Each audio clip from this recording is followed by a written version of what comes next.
Welcome back to Spirit Music Meetups. Mike Burris here. We're going to have some fun tonight. It's raining outside. It's wonderful to listen to that. Tucson, Arizona.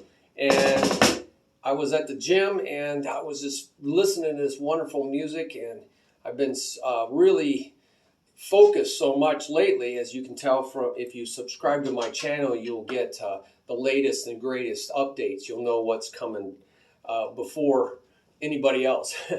And I've been really getting some really amazing dreams and prophetic things and theological things. So you see some things about that. But I also just get really great ideas from the Lord on music. It just downloaded to me at night and in the morning. And sometimes I write it in my journal. But I was at the gym just now, and I was just feeling blessed, listening to the music and thinking of 37 bands I've played in and all the students, 5,000 plus students, and just feeling really excited. And how I was singing along to music at the gym, never heard before. It's like, how can I do that? How can I sing along to music that I've never heard before? And I'll wake up. This is really profound because I'm a drummer and I follow rhythm, not so much melody. And I'll wake up sometimes and there will be a song coming right out of my mouth as I'm waking up. That's profound. And I recognize the tune and I'll go out and find the tune, find out the name of the song. And this is definitely from God. This is divine. I mean, that means wherever I was, sometimes I really remember a lot of my God dreams, and you can see that under Mike's God's messages. But sometimes I don't remember. I just know that I was happy and I woke up and I'm singing a song. And so this is telling you that you are being transported into different places when you're not aware of it. So I was asking about, how do I know these songs? I play with professional musicians and they'll just say, how in the world do you do this? How do you stop right where we stop? You've never played these songs. I'm a hired gun, so that means I just show up at the gig a lot of times. Sometimes I look over the shoulder and see the music of the piano player or the accordionist or the trumpet player, whatever, tuba player, guitar player, whatever. But sometimes it's pretty far away. I can't see that music so far away.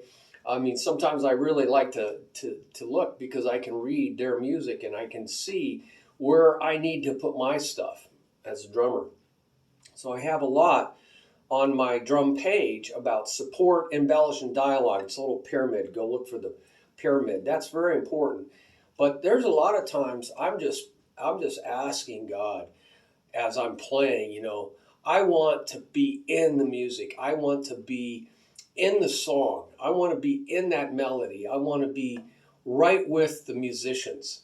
And I'm asking, seeking, knocking, A-S-K, ask, seek, and knock. Jesus always talks about this. And he says, make it a habit. In the Greek, there's a lot that's lost in your English translations. There's 900 English Bibles, and it's really all lost because the Greek translation takes a lot of words, very, very specific. English is very vague, very nebulous. So go look at the Bible information tab if you want to understand the whole lost in translation thing. So I read the Greek and Hebrew. I use that in all my pages, right? So if you go look at something theological, I'm not reading from any English Bible. So I use those tools. I show you how to use those tools. Well, anyway, back to the point. They say, how can you stop where we stop? We've never practiced together, right? We've never done this song before. And you stop where we stop. You put your fills where you need to put them.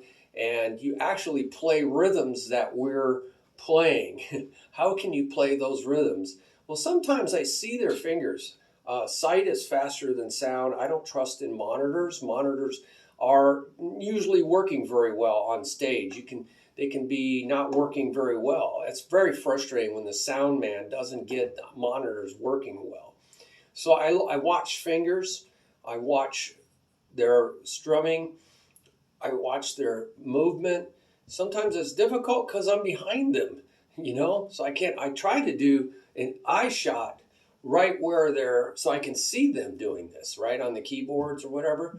I watch accordionists, right? So there's a lot of ethnic music, so I watch them doing this. I watch them doing this. All this is helpful. It's like 1,000 signals coming to me. And I'm praying, again, God, sort all those signals out for me. I mean, there's 1,000. You don't have time to think about these things, right? You're just praying, God, you sort all those signals out. And I'm just staring with wide open eyes. So there's a lot in the New Testament about gazing with wide open eyes. And this is how we see from God. It's prophetic vision. And there's all these Greek words, optonomai, kapatrizo, that talk about this, harao, eido, E-I-D-O. So it talks about this internal vision. So I'm doing that at my music. And really, eye is faster than sound, right? Sound is moving, 600 miles per second? I don't know, something like that. But 186,000 miles per minute, second, whatever, is sight, is light. So it's going really, really fast. I just know it's way faster than sound. And again, you can't always rely on the monitors and the sound, because by the time it gets to you and you're playing, what you think is on time is actually behind the time. So if a player is too far away from me, if I'm playing by sound only and not by sight, I'm going to be behind the beat, because by the time it gets to me and I react to it, I'm going to be slightly behind them. So it's going to sound kind of strange on stage. So that's why monitors are so important, having one right there. I have a stand-up monitor, little portable monitor, but then even floor monitors coming right up at you.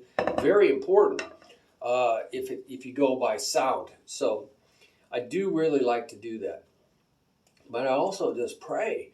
I'm asking, seeking, and knocking. Asking, seeking, and knocking. Over and over and over. Routinely saying this. Asking, seeking, knocking. Until. See, it's ask, until you receive. Seek, until you find. Knock, until the door is open for you. So you have to have this relentlessness, this persistence. There's this steadfastness. There's a lot, this endurance, right? There's a lot talked about this. Even on the faith page. Faith is having that trust, reliance, and dependence. So what am I trusting in, right? Hey, but let's get to the topic here. What we're going to talk about is this song. The song that you're following. The song that you're following. So how was I able to sing along, and I was tapping, I was playing, as I'm on my treadmill thing, I was playing right to the song, but I've never heard the song. And I do this in a lot of gigs. I'm right with them, and they are amazed by this. And so I think I've asked, and I've sought, and I've knocked so long, and I so want this, that God has given this to me. And it's called an anointing. It's the Holy Spirit giving me this ability. And I've had it for a long time. I didn't even really know where it was coming from. This uncanny ability. And the more I rely, depend, and trust in God, the more it just comes. So faith opens the door, doubt closes the door. So I want to talk about, first of all, a page, and I'll put it down in the description, that'll help you with this yourself. And it's very important to play the song. Play to the song. Play to the lyric. Play to the melody. And it makes your playing musical. Otherwise, you're going to play the wrong things at the wrong times. And I hear this a lot of times. I'm like, that fill or that solo did not fit that song. I'm like, why are they doing this? Because they're not playing, and they're not seeing, they're not hearing, and they're not feeling the groove. They're not really connected to the song.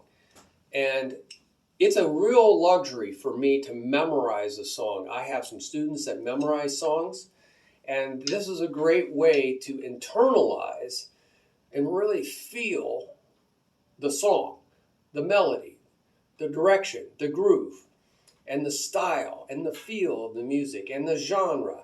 And this, I have pages for all of this, genre and style and all. And this is very important. So they go to all this effort. And I did too. When I was first drumming, I had a lot of time on my hands, and I didn't realize that there was an easier way. So I would spend a lot of time charting. So I have a lot of stuff about charting music, music notation.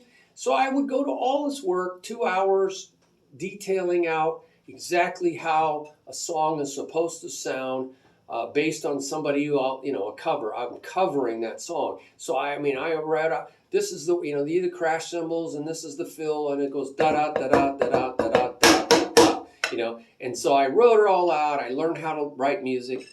That's an art in itself. And, transcribing off music, writing the music out, that's an art in itself. It takes a lot of practice. And so I went to all this trouble, 2 hours on a chart, and some charts even more than that, because you're like very complicated, listening, slowing the music down, really getting inside and hearing the drums, because sometimes they don't record very well, so you can't hear the drums very clearly. So you're really having to strain with headphones on, and it gets very complicated. And there's some software out there that, people say, hey, this is the drum part. Maybe somebody already has done the transcription, so I would try to look for those. It's just a lot of work. If you have 40 songs and you're playing for a band and you have months to learn this, that's great. You got all the time in the world, go for it. But as you get more into music and you make a living doing this, which is what I was trying to do, more and more. I have a lot of students, but I've been in 37 bands. So the more you do this, you realize you don't have the time for any of this. So my charts would become more and more sparser, right? I would just say, the kind of genre, it's classic rock or hard rock or punk or, whatever the genre is. I have a whole page on genres, so I study genres. And I would just say that, and I would say medium tempo, or in a lot of bands, they wanted exact tempo. So I had a metronome, and I would tap it, and I would count, that's 68 beats per minute. So I'd write 68 beats per minute, and then I have a metronome flasher. It doesn't have any sound. It's my phone, and just flash, flash, flash. 68 beats per minute, set it on the music stand, and I have my chart, and flash, flash, flash, flash, and now I can set the tempo for them. A 1, 2, 3, 4. And then we're back, we're right into the song. I know the style, and I have the basic groove. I might write out the basic beat, really simple something, and I would embellish on that beat, right? So I would add to that basic groove based on what the music's telling me. There you go, what the music's telling you. So you got to learn how to do that. So I'm going to go into that a little bit here. But and I would see where the stop is, S for stop. So I have a whole thing about how to simplify your charting. Go look for that. So I could say, S, that's where I stop. And I would fill in doing my own feel based on my own understanding of the music. And nobody would notice the difference, except maybe some real drum guru said, I noticed he didn't play it just like the cover. Who cares? Nobody else cares except that one drummer. I'm not going to do my whole paycheck based on that one drummer. So I learned, I'm not going to spend all this extra time to please that one drummer, right? I'm going to get through it. And the band was happy as can be. And then, maybe some key crashes, maybe some key figures. Da-ba-ba-da-bum. I got to make sure I get that, right? So I write it in, ba-ba-ba-da-ba, and I have that notated in, so I knew where that was, right? So no biggie, and we got to make sure we stop at the end, and the basic navigation, where it goes, how many times we do this, da-da-da-da. So that's all there. I simplified this process down. So I would spend maybe a half an hour instead of 2 hours. So that's really important. But then I got way more gigs. And literally, I couldn't even they're like, we don't have time to rehearse. So they would send me 40 songs, see you in a couple days. So I have enough time, really, around my students and work and everything, day job. So I would have enough time to listen on YouTube to like maybe 2 or 3 times, 2 or 3 different versions, right, of a song. Because who knows what they're going to do, right? I don't know these people. So some of the people I know, but I don't know how they're going to do it. So so I listened to 2 or 3 versions, and different styles, different genres, or whatever. But sometimes I know, hey, they're going to do it in this style, so that's helpful. They're going to do it in this kind of feel. So I know, hey, I don't have to listen to this garbage. I can listen to just 2 or 3 of these things. So anyway, I would say maybe I'd spend like 5 or 10 minutes just listening through the song, and I would just make some really sketchy notes. Not even, really sketchy notes. And I just a few words, and I would play along, and I would go, oh yeah, I got that. I feel, yeah, I can do that. And maybe I concentrate on something that's, throwing me for a loop, So, and this is how I prepare for a lot of gigs. Then, instead of relying on my might and power, right, critiquing everything and all my fine, the details. Now, instead of doing all that, I just say, Lord, you know how much I love music. I love playing with these people, and I think it's just gorgeous how you've created music. And I just want to be in the pocket. I just want to be in the groove. Enable me to do this. And I took a lot of pressure off me. I would get sweat, get nervous about gigs. None of that happens now because I'm in the presence of God. I just go there. I'm in joy. I know God has got my back. In fact, He's playing through me. He's not just got my back. I have surrendered to Him. And I'm in joy, and I can do this all night long. And they say, wow, it looks like you could do this all night long. And I said, I am in joy, man. I am having the time of my life. I could do this all night long, really. I could do this all night long, praise God. So I wanted to share with you this very important thing about playing into the song, playing into the groove. And it's more than that. It's playing along with it. It's riding the wave. See, it's just like a roller coaster.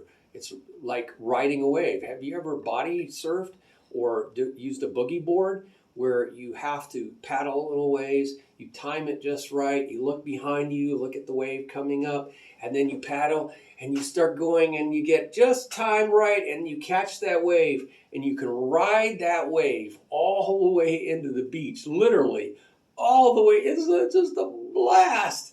I've never tried to do this with my body. You have to really, I just can't do that. So I always have to use those little body boards. There's little boards like this big. Oh, that's so fun, man. You catch it just right. You look behind you, the wave is like that. It's way up there. It's kind of scary looking, and you just get it. It's just like surfing on a board, surfboard. Never tried that though. Whew. So it's the same thing with music. You got to catch the wave. And the thing is, it's all about timing. Really, if you don't start paddling at the right time, you won't have enough speed to catch the wave. If you're just staying put, you're just sitting there floating in the water, you will not catch the wave. It is the strangest thing. You have to be moving to catch the wave. So you have to kind of be ahead of the wave, right? You can't be on the top. You have to be kind of ahead of the wave in your preparation and your thinking. So you kind of, in drumming, you almost always are kind of thinking ahead. You're always kind of preparing ahead. So it really, but it's not a analysis, because you can get paralyzed from paralysis from analysis. If I get too much into my head, then I will lose the wave and I will not be in the groove. I will get thrown out. Okay, so what happens? You catch that wave. If you don't time this right, you'll go for a little ways, and then all of a sudden, the wave just goes right past you.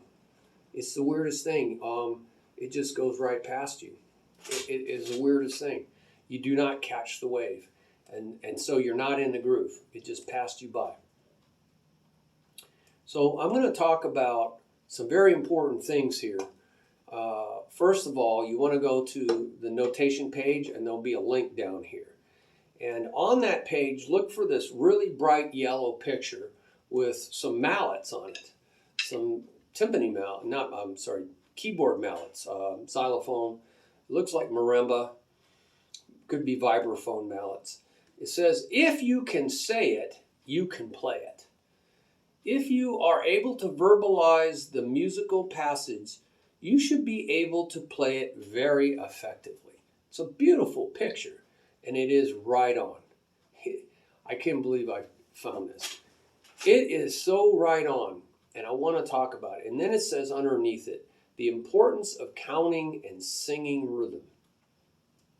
And I'm going to read this because this is so important. I wrote this from years and years of teaching, 5,000 plus students, and it is so right on that it is the foundation of where you have to start.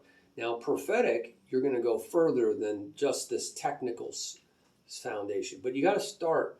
You got to understand this. I really think, maybe you don't. Maybe God will just give you download. Hey, here you go. Now you understand everything. But I believe God showed me this over much time. And so I'm just feeling something here, and I'm just going to go with the flow. A lot of this is about going with the flow. So I feel the Holy Spirit giving me something here, and I'm not going to just keep plodding forward with my own determined plan. And I see this with my drum students. Too many of my drum students, they aren't really listening to the music. And I'm like, are you listening to the music? So I have a whole groove training program on developing an ear.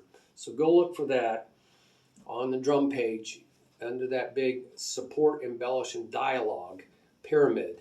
And it talks about groove. And there's a whole ear training program because I think a lot of people are not really listening. And so they haven't trained their ear. So that's a big problem. So I'm not going to just plod forward. I really want to read this. See? And that's what happens in music. You get into, I really want to play this beat. This is the beat I want to play. But it's not the beat that fits the music. Come on, man. You're barking up the wrong tree. You're trying to force a round peg in a square hole or a square peg in a round hole. You're just in your own ego, your own thoughts. And you're not really listening to the music. You're not really seeing what's going on stage. All these cues that you're getting, right? It's so fast. There's so much information through the eye gate. I call these the eye gates, coming from all these musicians. And you're just not getting it. And you're not feeling. You're not opening up your heart to the beauty of music. You're just stuck in playing a and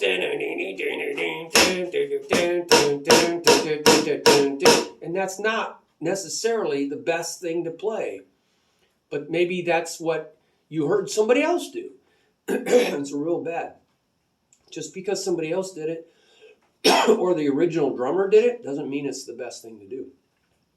And that's why it's really important to not just play the original cover where you're playing along to the drummer, so you're hearing the drummer. So you've trained your ear to play along to the drummer. But this is terrible. This is not good. That's all you do. And one of my students does covers, and that's really stuck in just playing what they play. But this does not work. Because you're not going to be just a cover drummer the rest of your life. You're going to be the drummer, and they're going to play a groove, an original song that there is nobody to copy. And this happens a lot of time. Or they're going to do an arrangement or a variation, which is very common, of that song that there's nobody out there you're going to be able to copy. So you've got to learn how to just listen to the instruments and see also what they're doing and feel what they're doing. And if you haven't learned how to do that, it's going to be really awkward. You're going to be totally thrown for a loop. I got one student that just like almost goes into tears when I put on drumless loops. That's what you should really be playing along to, right? If you really want to succeed in drumming, is not just play what others have come up, some part. They had to come up with that part, by the way. They didn't copy somebody else. So, you're copying them, but that's not what they did. They had to come up with the part. So you're going to have to do the same thing. Don't get stuck in their rut. So I put on drumless loops. So I have a whole timing page on the drum page. I think it's near the bottom. So it has all these loops for different genres and styles, and I use them with my students all the time. And it doesn't have any drums. And so you have to sit there, really listen, and really understand genres and styles, the energy. You have to understand a lot of things about music. And it has to become almost innate, intuitive, because you can't think about this stuff. You can in your practice. You can, slow it down. You can slow a lot of these things down on YouTube. Sort of. If you slow it down too much, you can't even understand what's going on. But these drumless loops, you can type in drumless or no drums. This is very important. And this is where you really become hear, right? See, hear, feel. See, hear, feel. This is all about God stuff too. All through everything is prophetic seeing, prophetic hearing, prophetic feeling. So you're going to have to do that in your music. And so I just got distracted. Oh boy, I get distracted easily. Maybe it's like ADHD or something. So you can't just plod forward.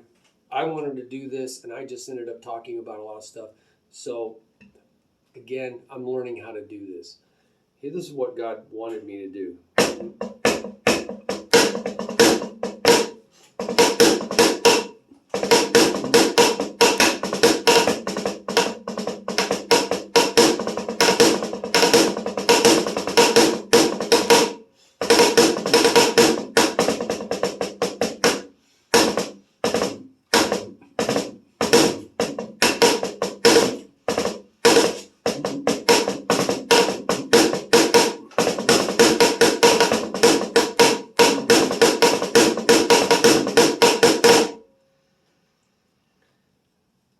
Did I think about any of that? Nope.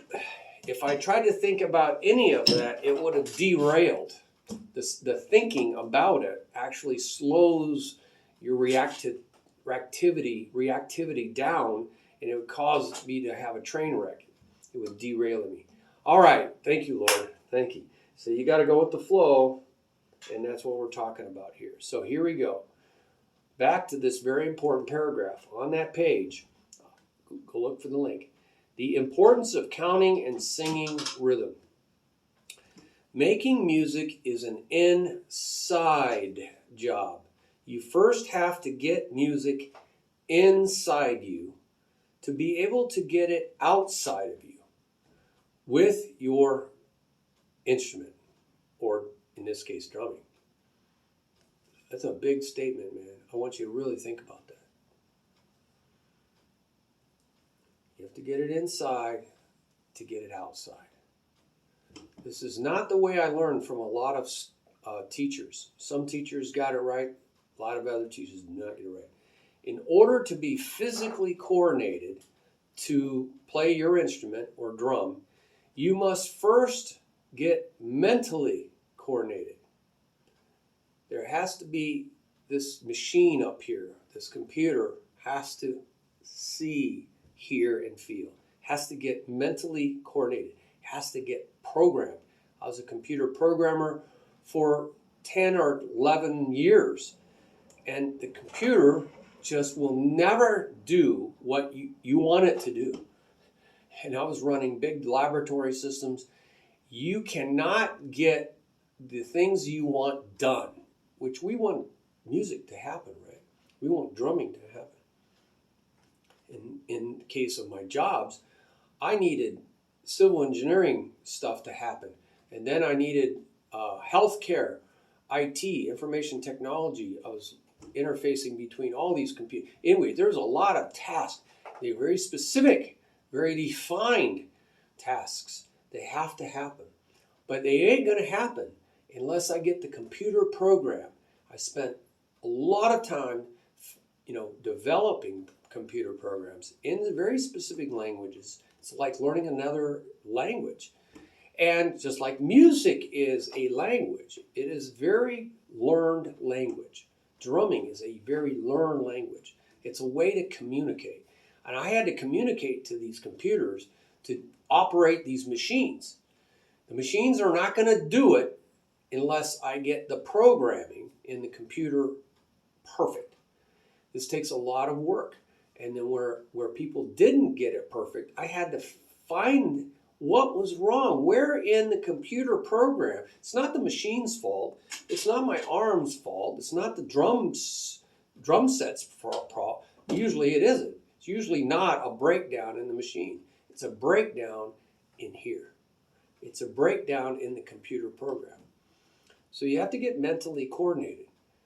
After teaching drums full-time since 1998, I found the fastest way to learn, and the closest to real-world composition in a band, 37 bands plus 1,000 musicians, whatever, is by using both your left and your right brain. Not just one side. Okay, now we'll talk about that. Your left brain counts rhythms. It's math. 1, 2, 3, 4. You set that to metronome. It's the beat. It's the pulse of the music. And a lot of people drum in music, they have terrible time because they've never used a metronome. Literally, I was running a lot of open mic nights, and we'd have people out there that have never played with a band, and they're just playing in their house, or and they get up on stage, and it was a train wreck. Their time was terrible. They didn't realize this because they had never played to a metronome. They didn't have that heartbeat inside of them, that sense of time. So I have a lot of timing tools for people. So they never played to any kind of loop or any kind of drumless loop or a guitarless loop or a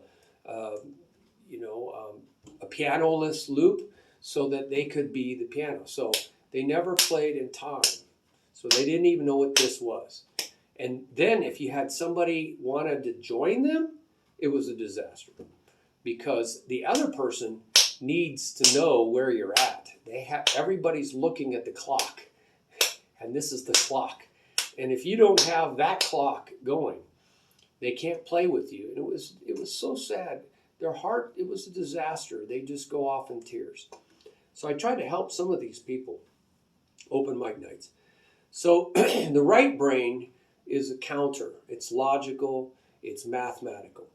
And then I found out you got to get into the right brain. You got to sing the rhythm. And that's where music and arts and abstract, fast thinking, it's very fast, mega memory. It's also where spirituality, the sensing of God, is in this other hemisphere of the brain. And to do this is the key, out of your mouth. If you just think about it, because all of those moving parts, right? All of those moving parts use so much more of your brain when you speak. So we don't do all this wind, larynx, things going here to make sounds, tongue making certain consonants, vowels, breath, all this it requires so much more of your brain. So your brain just lights up compared to thinking it or just going, there's some activity going on there. But this is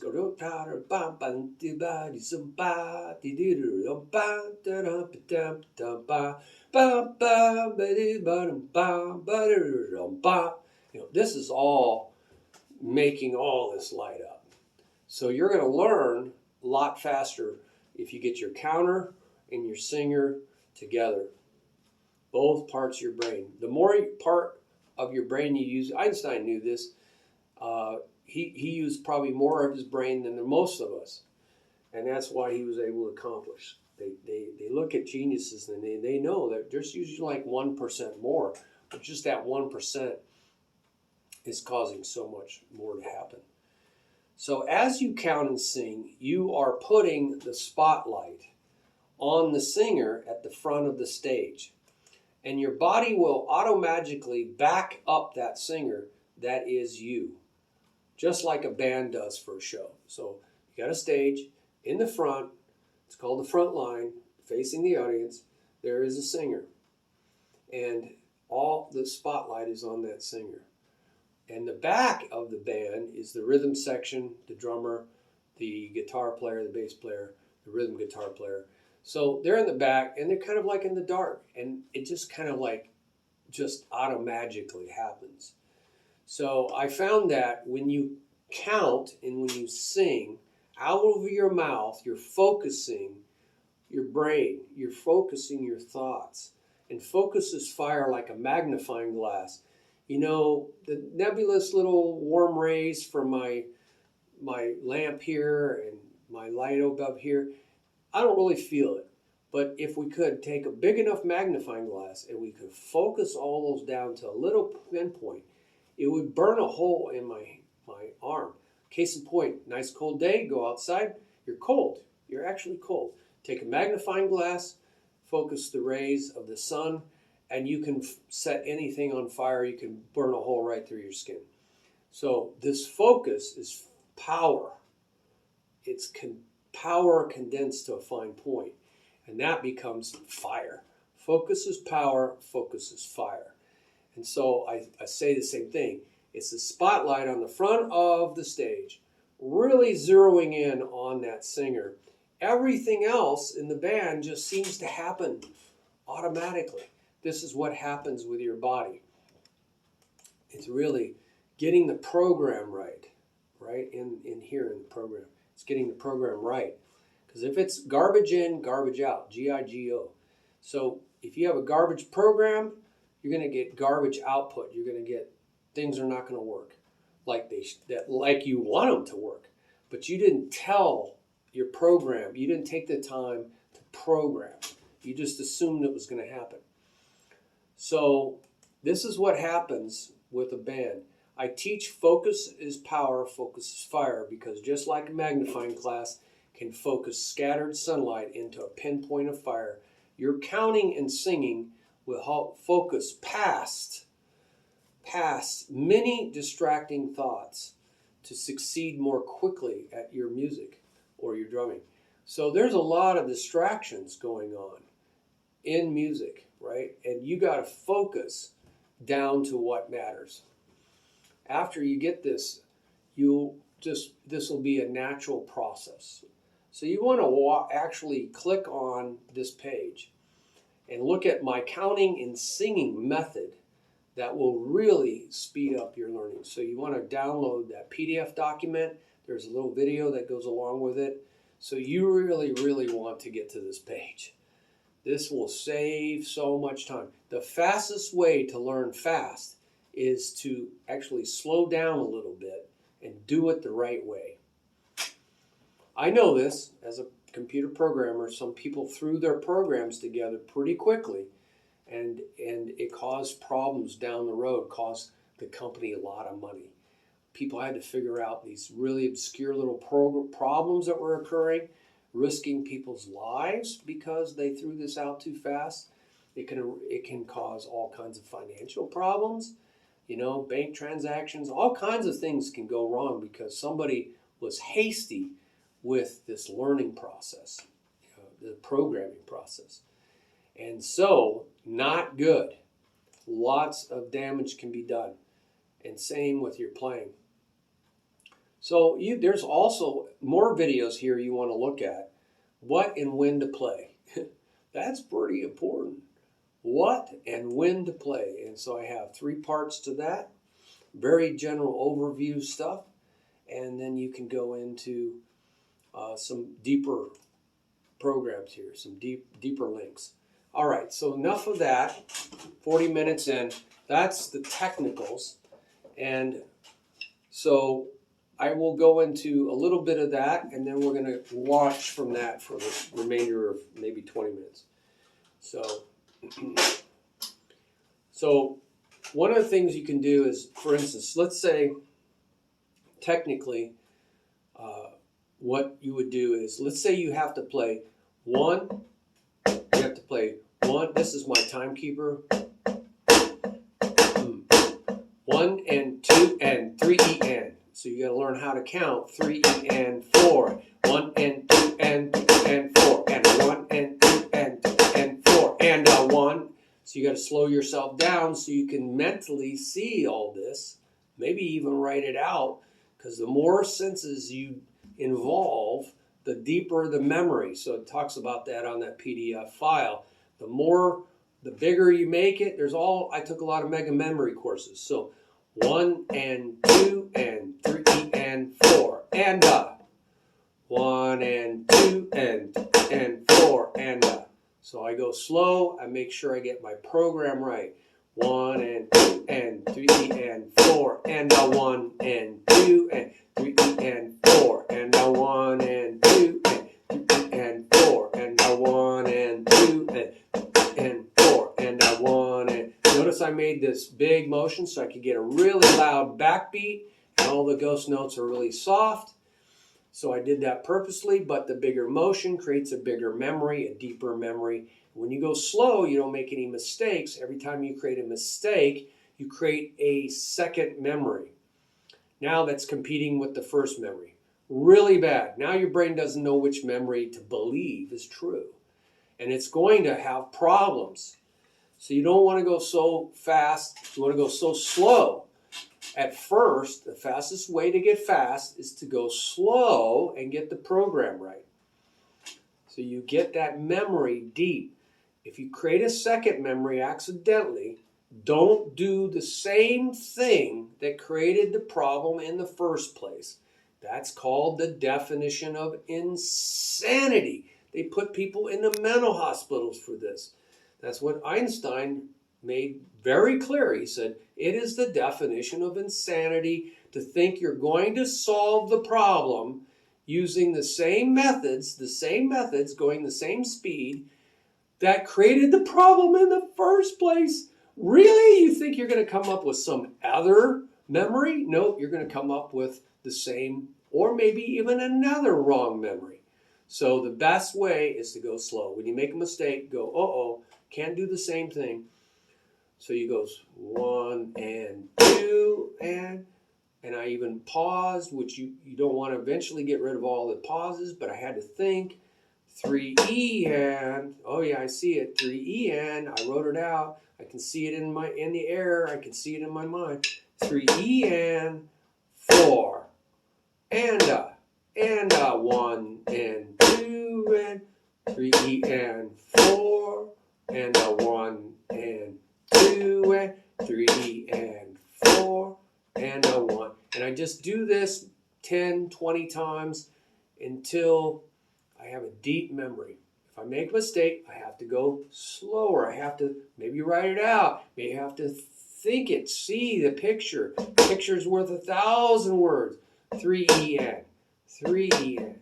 And I have a mirror so I can see pictures 1,000 words. 3 E-N, 3 E-N, 3 E-N, 3 E-N, 4. I got to get ready for the 4. 3 E-N, 4. 3 E-N, 4. So I'm doing a piece, right? I'm doing a piece of the puzzle. A chain is only as strong as its weakest link. So I found the weakest link. 3 E-N, 4. 3 and 4. So I work that weak link out until it's strong. It's like a piece of code in the programming. Programming pages are pages and pages and pages. You're just fixing one line of the code. 3E and 4, 3E and 4, 3E and 4. Do that like 10, 20 times. Have a great deep memory. Then you can gradually turn the water up. I say turn the water up because when you turn the hose on too fast at first and it's out in a gully, you know, there's a gully where water goes in the gully to water the plants. But if you turn it on too fast, the water will squirt right past the gully, even wipe out the plant. The plant's now completely washed away, and now all the water is going out in your driveway. It's not going in the gully at all. So you have to turn the water on slowly. 3E and 4, 3E and 4. Turn it on slowly until the water gets down in the ground, absorbs into your memory. 3E and 4, 3E and 4. So now it's getting down deep into your soul, into your muscle memory, into the mind-body connection. 3E and 4. Now you can gradually turn the water up a little more. 3E and 4, 3E and 4, 3E and 4, 3E and 4, 3E and 4, 3E and 4. But if you go too fast too soon, right, you can, again, you turn the water up too fast, it starts flying out of the, right? So you got to do this in steps, incrementally. So be patient with yourself. If you don't love yourself and you're impatient with yourself, love is patient. 1 Corinthians 13, 3 and 4, 3 and 4, Galatians 5:22 and 23. See, God knows what he's talking about. He tells his people, love is patient. You got to be patient with yourself. 3 and 4, 3 and 4, 3 and 4. And then you add a little bit more to it. I call it an assembly line. So you fix the person on the assembly line wasn't doing their job, looking at their phone instead of their job. And so you went in there and you retrained them. You didn't retrain everybody on the assembly line. You just focused on them. Focus is power. Focus is fire. You focus on them. 3 and 4. Now they're doing their job. Now they're back to doing their job. And you get them back up to speed.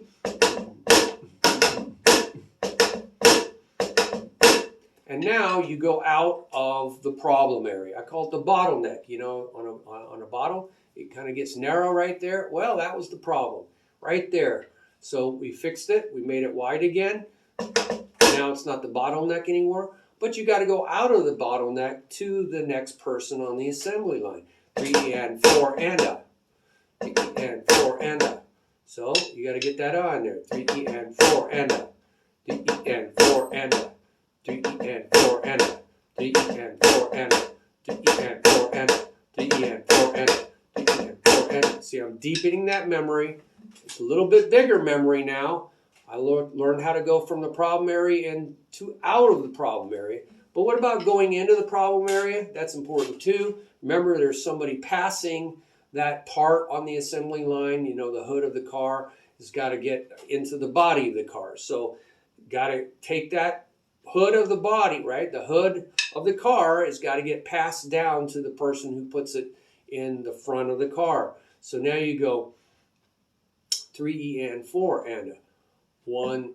So you go 2 and 3 and 2 and 3 and 2 and 3 and 2 and 3 and. So I learned how to go into that 2 and 3 and 2 and 3 and 2 and 3 and 2 and 3 and 2 and 3 and. Just keep counting. You're all left brain right now. You're all left brain. Count, count, count. And now I learned how to go into the problem and out of the problem. 2 and 3 and 4. 2 and 3 and 4. 2 and 3 and 4. And then a little further out. 2 and 3 and 4 and 2 and 3 and 4 and 2 and 3, 2 and 3 and. See, I made a mistake, so I had to slow down, think about it. 2 and 3 and 4. 2 and 3 and 4. 2 and 3 and 4. Now I can go back further, make sure I can get through the whole thing, get through the problem area, in and out of it, the whole thing. 1 and 2 and 3 and 4. 1 and 2 and 3 and 4. 1 and 2 and 3 and 4. See that bigger motion, bigger memory. And it's going to be a bigger and louder backbeat. It's going to sound like way better. 1 and 2 and 4. 1 and 2 and 4. Now let's go out a little further. 1 and 2 and 4 and a 1 and 2. Now getting back to 1 is a transition, learning how to get back to the front of the assembly line like it was a circular assembly line. Like, can you imagine a circular? Well, you don't ever see that. 1 and 2 and 4 and a 1 and 2 and 4 and a 1 and 2. So that's transitioning back to the front of the circle. So that's my process. I just showed you the entire process of focusing on a bottleneck, the weak link in the chain, strengthen the weak link, learn how to go out of the weak link. That's the most logical. Pass on that body part to the next person in line, but then learn how to go further out, further out, further out, but learn how to go into the problem area, further in, further in, further in, till eventually you've got the whole measured, you got the whole thing, whatever you're learning. It's a great systematic way to create deep, deep, deep, deep memories with no errors. Every time you create an error, you fractionate your brain. It's like ADHD. You can't, whoa, wait, where am I at? Which way do I go? Which way do I go? You know, this is what happens when you play video games. I have a whole thing on this on my drum page. When you play video games at too young of an age, you fractionate the brain. You absolutely destroy the brain. The brain does not develop properly. There's so many hundreds of studies on this.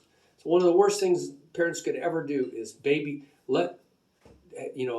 assign a babysitter who lets kids watch video games, or they actually don't even have a babysitter and they just say, hey, watch these video games while I go off and do this.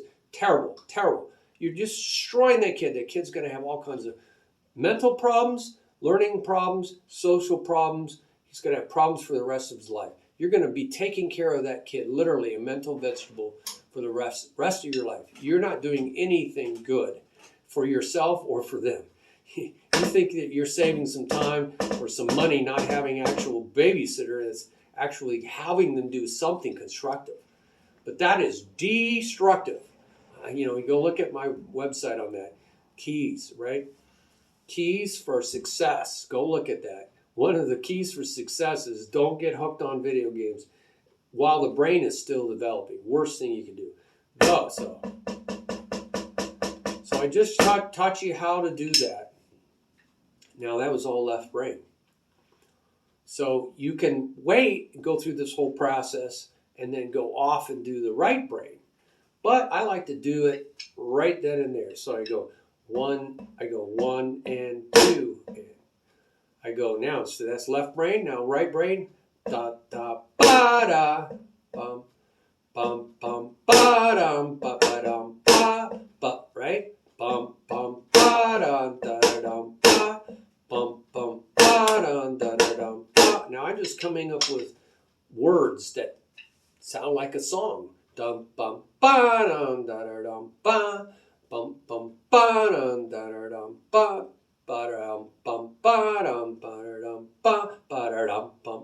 So that's the rhythm. That's called a rhythmic sound. But if you click on that PDF file, I have sounds for all this. Tick, tick, or tit, tit, tit. Tick or ting is the sound of a ting or a tick. A tick is a hi-hat. A ting, ting, ting, ting, ting is the sound of a ride cymbal. So I actually have sounds of the drums. And when you go, that's cha. It's ti and a ta together creates a thick sound called cha. And it literally sounds on the drum sounds like cha, like cha-cha-cha. It really does sound just like the cha-cha-cha, right? So the sounds of drumming. PDF file, this slows you down. It really ingrains the sounds of drums. Now, maybe you have something different in guitar. I see B.B. King going, down, dee da dee da. They're actually singing what they want to play. So you see their mouth moving because they've trained their body to play what you say. And that's where we're going with all this. You're training your body to play what you say. And it's through this left brain, right brain. Now they may not have had even lessons to know what counting is. Got a kitty cat right here. So they may not have had lessons to know how to count. So sometimes we don't get, full education on a subject. So you're way ahead. If you learn how to count, you're way ahead. You're using the left brain. You're using more of your brain. But so they may just learn how to go ding dong bow ding bow bow bow do do bow bow bow bow. They can really say better than I do because they've practiced A B C D E. I had to take sight singing class. It's a class. If you want to use music minor or music major, you're going to have to learn how to actually look at music, and you're going to have to be able to go dum bum ba. Ba, ba, da, da, dee, da, bum, ba. You have to be able to sight sing. It's required. It's a class. So you might as well learn right from the beginning. So now I'm not so accurate with that because I didn't go down that path. But I sing, and this is where we're going to wrap up on this. I sing the music. So now when you learn a song over and over and over, of course that song gets stuck in you. And you're going to sing that song out your mouth, but probably inside your head or inside your mouth. And now your playing is musical because you are playing to the music and you're playing along the music. So you're going up and down like a roller coaster, right with the melody, and you're playing the groove. So even though you might be going,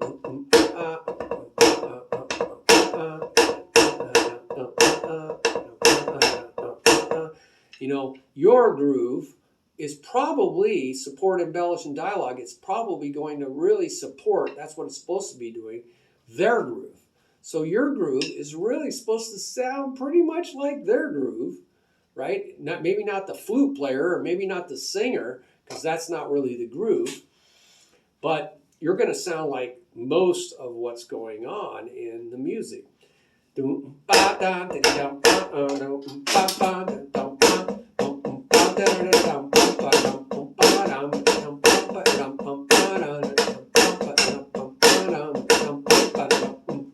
So now you've trained yourself to play to the groove.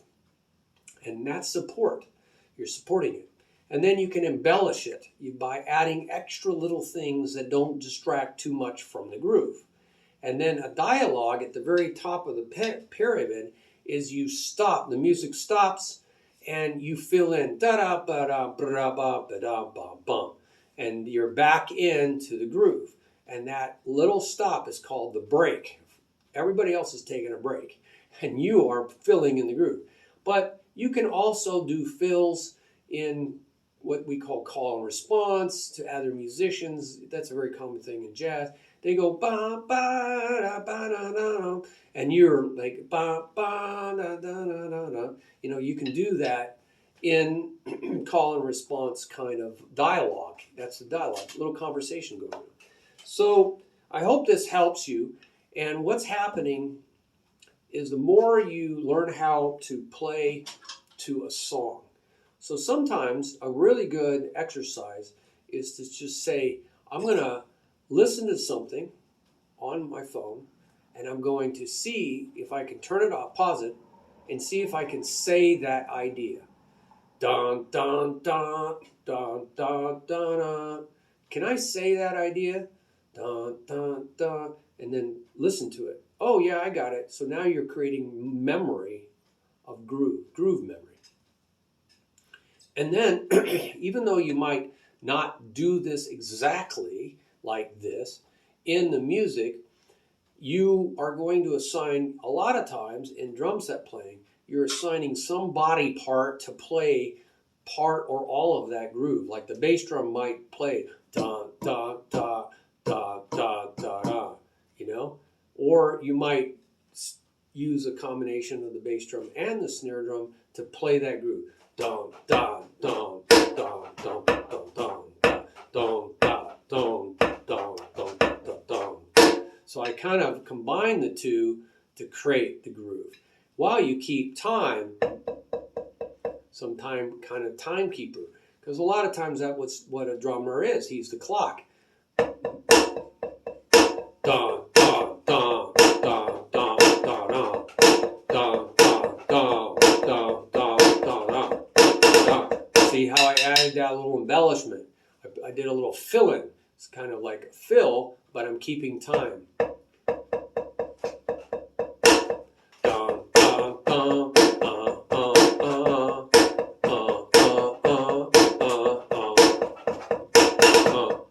See, I kept it going, but I did this little fill-in.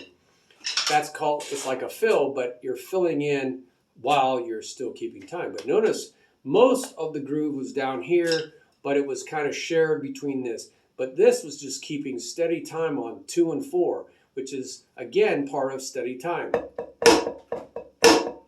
This is just called the backbeat. Dum, bum, bum, bum, bum, bum, bum. Now I added a little bit more of this that was matching part of that groove. Bum, bum, bum, bum, bum, bum, bum, bum,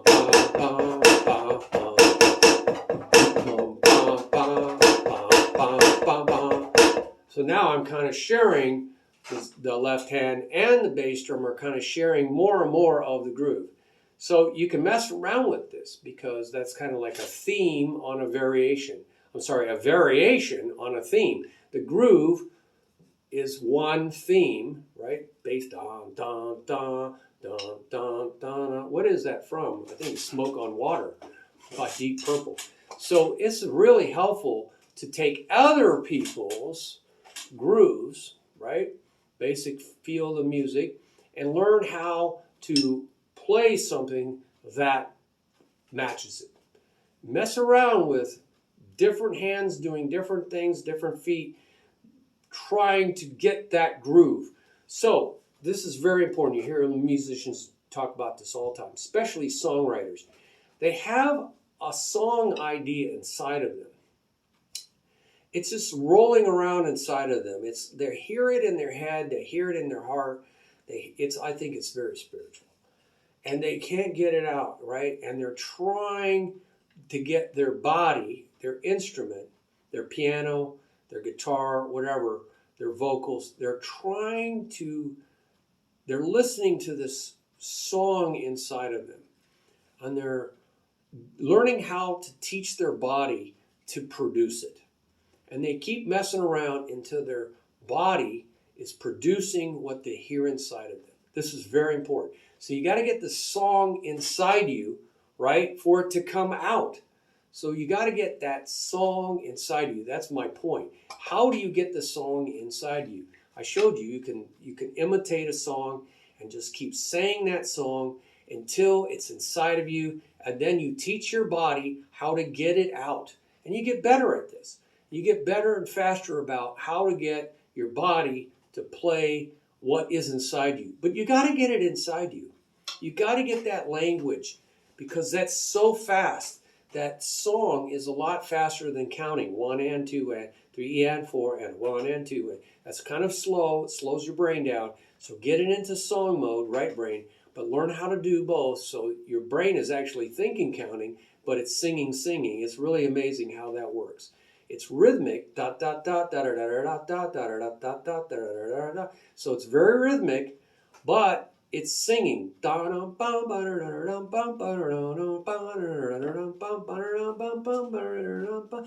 So it's actually combining the rhythm of the counting, left brain, with the tone, right, and the feelings and the sights. You can see pictures, and that's what happens with singer-songwriters. They see pictures. It's very much like poetry. They're seeing landscapes. They're seeing emotions. They're seeing feeling emotions. They're seeing pictures like a little movie, girlfriend, boyfriend. They talk about this love thing a lot. So it's really, really amazing thing, music.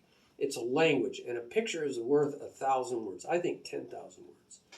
So see, hear, feel. See, hear, feel. So winding down here, this is a really powerful video. So you can do this. Now, you can also go one step further and higher. You can say, God, you give me, right? This is prophetic. This is where you say, I surrender.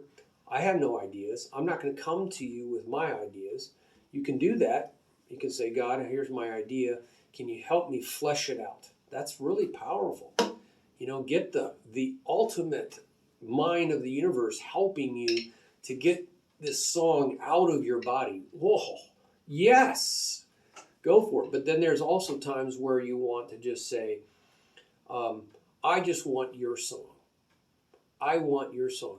So that's what happens when I play these songs I've never played before. I'm saying, you know the song. God, you know the song backwards and forwards. You know the song way better than I will ever know.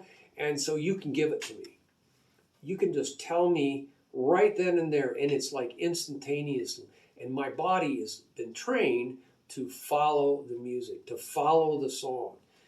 What you're seeing, I'm saying sometimes I'm seeing pictures. Sometimes I'm just hearing this sound inside of me ahead of the musicians. Now, how can that possibly be? Sometimes it seems like it's instantaneously. Sometimes I'm hearing them, but how could I be playing exactly with them? I would be behind them, right, in time if I was playing off of them. So I know God is actually telling me the song that they're going to play before they play it. But it's so fast, it's a download of information. So this is a trust thing. And so I will just say, this is a great exercise too. God, you give me a song right now, a melody, a groove, and help me to hear it, help me to see it, and help me to feel it. See, hear, and feel. See, hear, and feel. See, and feel. Ask, seek, and knock. I did that. Ask, seek, and knock for see, hear, and feel. Ask, seek, and knock, ASK, for see, hear, and feel. SHF. SHF. Shoof. Shoof. So see, hear, and feel. So you can do that. And when I play on all these videos, it just comes. So I don't usually get it. I have to say, this is kind of weird. I don't usually get it too far ahead of the actual playing. There's like less time delay there. Sometimes I can sit there and go, all right, Lord, give it to me here.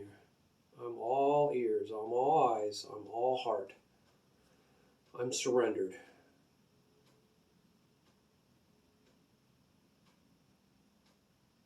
I got this clock making tick, tick, tick. So sometimes that can be distracting.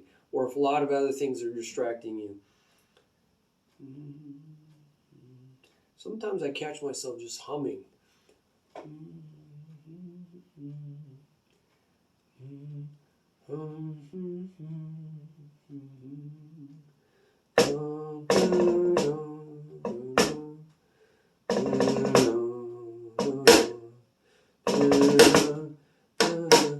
I have to say I had a vision one time where I was in my carport when I was a kid. When I was a kid, I was playing my drums in the carport. And I think I did do that, but it was this vision. I saw this butterfly of light coming in. It was a butterfly of light. And wherever it landed on the cymbal, that's where my hand ended up going. I mean, instant, like as soon as it landed on that cymbal, that's where my hand went. And then it went over to this tom-tom, and that's where my hand went. And that was the Lord showing me that He's leading me. But I was in this like trance, and I play in a trance a lot of times. People say, it looks like you're just staring out at the audience because I don't see them. A lot of times you can't even see them because the light's so bright. But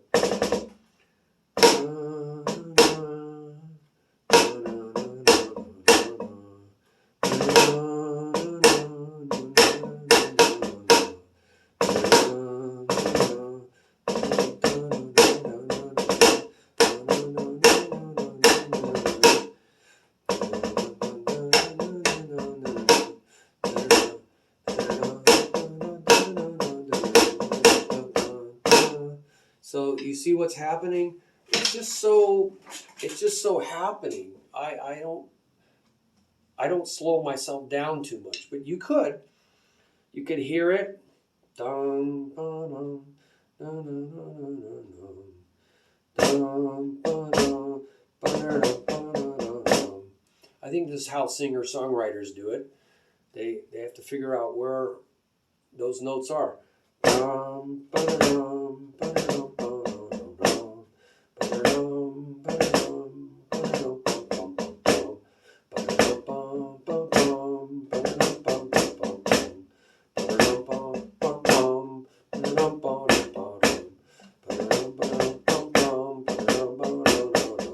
And notice that it morphed a little bit. That's called theme and variation.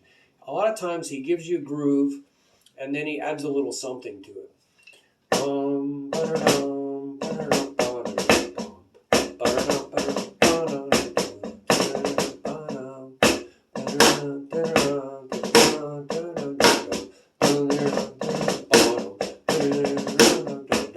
So that's where a lot of it happens. I hope this helps you.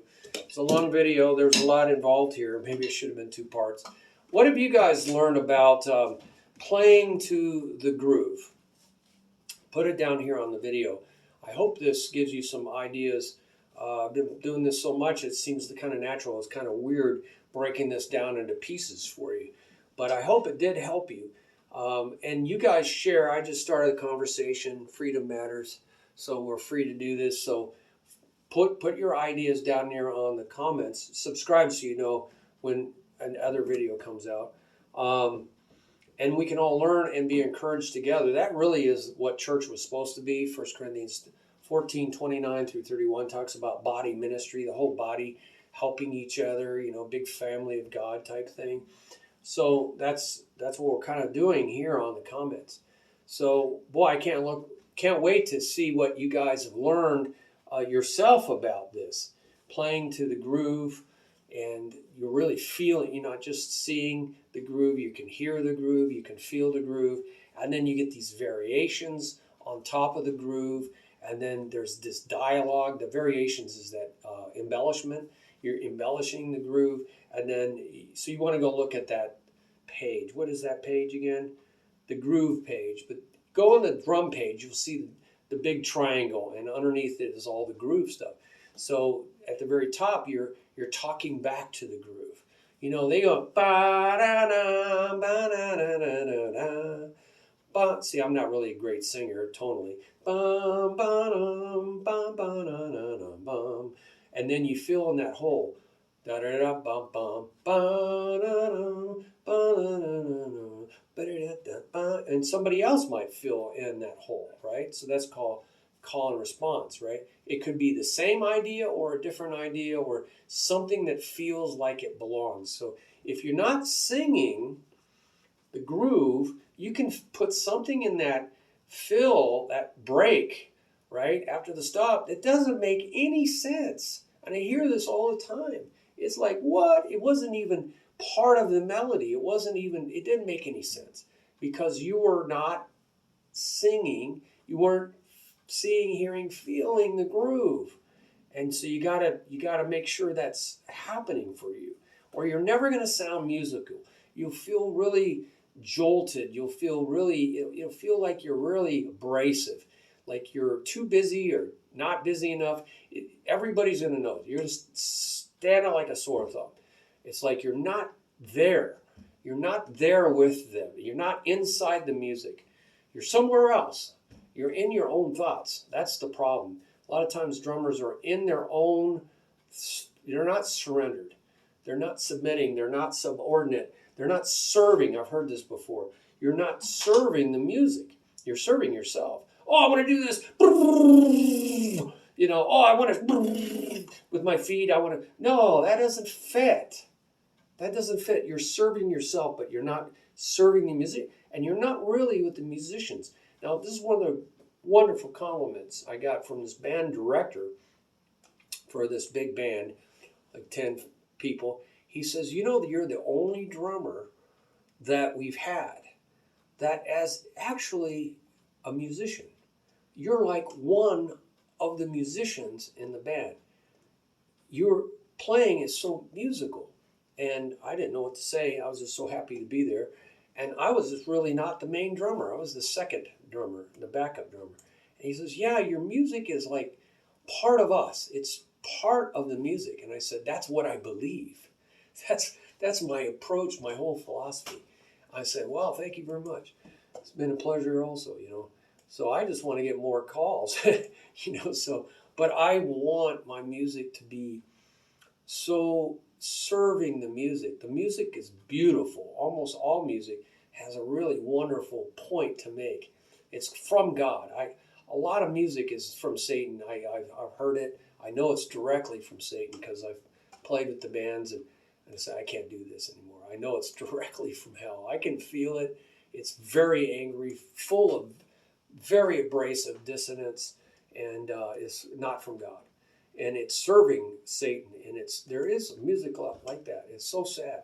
And there's people who are caught up in this. I feel really bad for them because they're signed on the dotted line. Satan is going to come back for their soul. You don't sign a contract with Satan and get away with anything. You know, he owns you. And he's ruthless too. He comes to collect. He's like the worst lawyer that there is. He's gonna get you.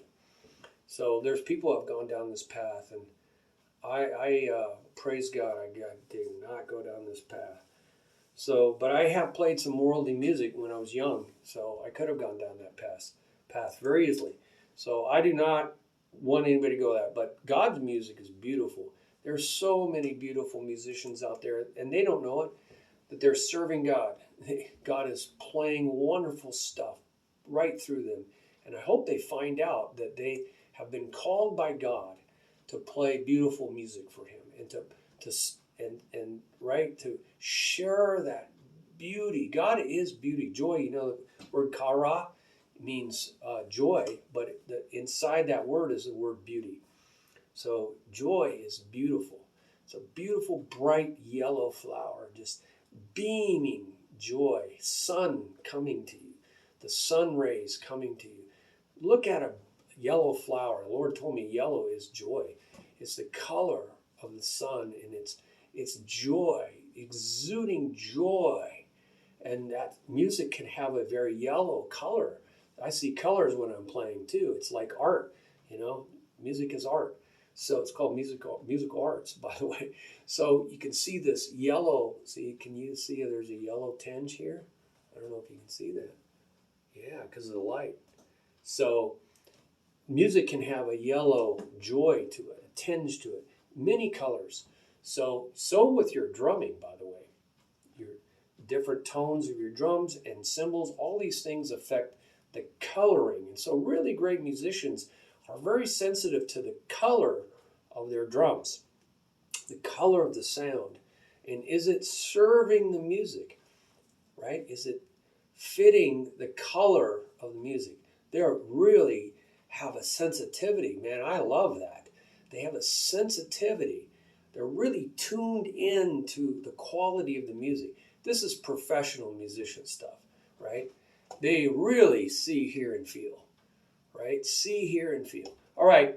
Can't wait to hear what you guys have to say. This is all over the map, but I hope you got something out of it. God bless you. Bye-bye.